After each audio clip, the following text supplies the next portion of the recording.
यदा यदा हि धर्मस्य ग्लानिर्भवति भारत अभ्युत्थानम् अधर्मस्य तदात्मानं सृजाम्यहं परित्राणाय साधूनां विनाशाय च दुष्कृतां धर्म संस्थापनार्थाय संभवामि युगे युगे जन्म कर्म च मे दिव्यम् एवं यो वेत्ति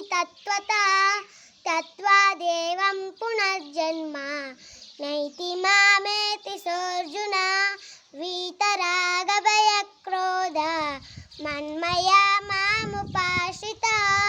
बहवो ज्ञानतपसा पूता मद्भावमागता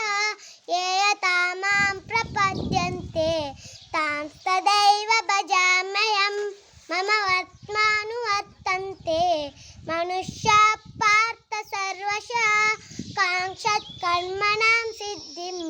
यजन्तरिह देवता क्षिप्रं हि मानुषे लोके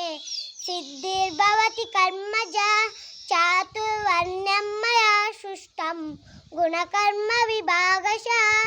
तस्य कर्तारमपि मां विद्यकर्तारमव्ययम्।